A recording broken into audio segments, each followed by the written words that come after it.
और चलिए अब रुख करेंगे घड़ी घड़ी घमासान का। तो जोशीमठ में हालात बेकाबू होते जा रहे हैं।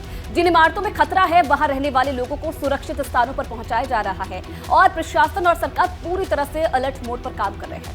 नया मास्टर प्लान भी तैयार हो रहा है, लेकिन दरारें हैं कि अपना दायरा बढ़ाने पर आमदा है। जोशीमठ में दरारों वाले मकानों की संख्या लगातार बढ़ रही है। हर रोज दरारों का दायरा बढ़ता जा रहा है। आपदा प्रबंधन के आंकड़ों के मुताबिक अब तक 849 घरों में दरारें आई हैं।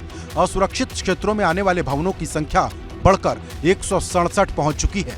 अब तक 250 घरों से लोगों को शिफ्ट किया गया है। 207 लोगों को 1.5 लाख रुपए की आर्थिक मदद मुहैया कराई गई है। इधर सरकार मास्टर प्लान के तहत जोशीमठ को बसाने की तैयारी कर रही। इसी को लेकर शहरी विकास और आवास मंत्री प्रेमचंद अग्रवाल ने बैठक की। जोशीमठ भेज रहे हैं ताकि वहाँ जो एजेंसीज काम कर रही है कोऑर्डिनेट करके ये जानकारी ले कि कहाँ पे अंतिम चूना लगाने वाली कंपनी के आईपीओ में निवेश करके पैसे के नुकसान से आप डर रहे हैं? बेस्ट आईपीओ निवेश करना चाहते हैं? फ्रीडम ऐप को डाउनलोड करें, आईपीओ निवेश में एक्सपर्ट बने। चिन्हीकरण का काम होगा। जोशीमठ के बहाने कांग्रेस प्रदेश सरकार को घेरने में लगी है। कांग्रेस विधायक प्रीतम सिंह का कहना है कि सरकार जोशीमठ के मुद्दे पर कंफ्यूज है। बद्रीनाथ और केदारनाथ में लोगों का विस्थापन हुआ और उनको मुआवजा दिया गया। उसी तर्ज पर जो है जोशीमठ के लोगों को भी मुआवजा सरकार देने का काम करे।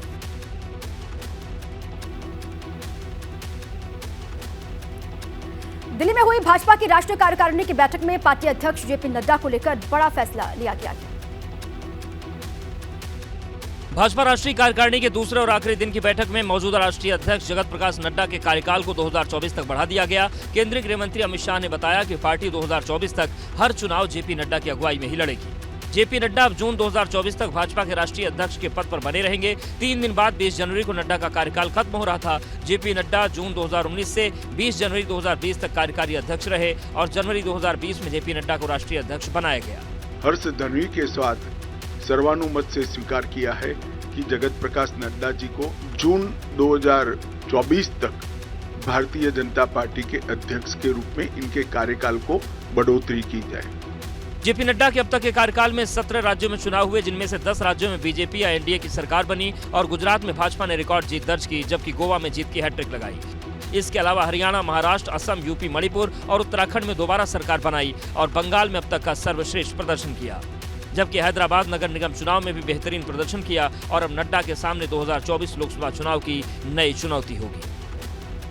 वरुण गांधी के भाजपा छोड़ने और कांग्रेस में शामिल होने की चर्चाएं तेज होती जा रही है। तो वहीं अब वरुण गांधी पर राहुल गांधी ने बड़ा बयान दे दिया है। राहुल गांधी इन दिनों पंजाब में हैं। होशियारपुर में राहुल गांधी ने वरुण गांधी की कांग्रेस में एंट्री पर बयान दिया है और उन्होंने कहा कि वरुण गांधी से मिल सकते हैं, लेकिन उनकी विचारधारा अलग है, उन्हें यहाँ दिक्कत होगी।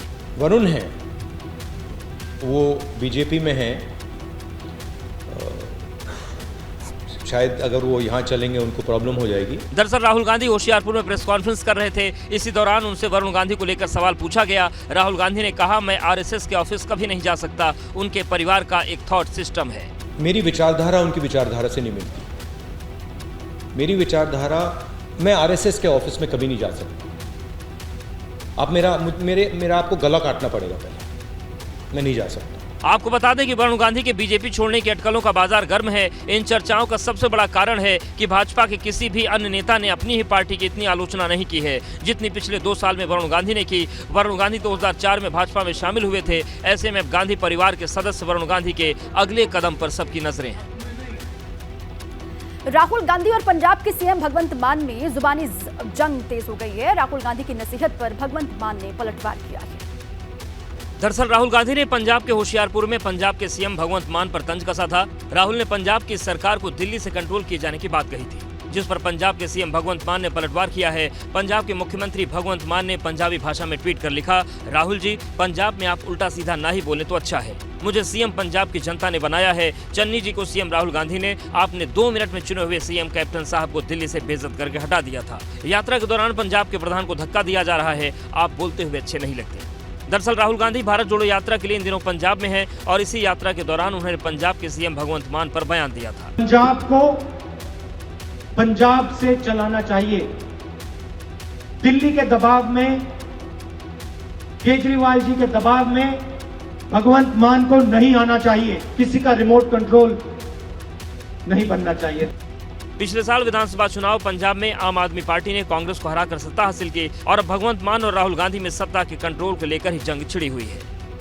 चूना लगाने वाली कंपनी के आईपीओ में निवेश करके पैसे के नुकसान से आप डर रहे हैं? बेस्ट आईपीओ निवेश करना चाहते हैं? फ्रीडम ऐप को डाउनलोड करें, आईपीओ निवेश में एक्सपर्ट बने।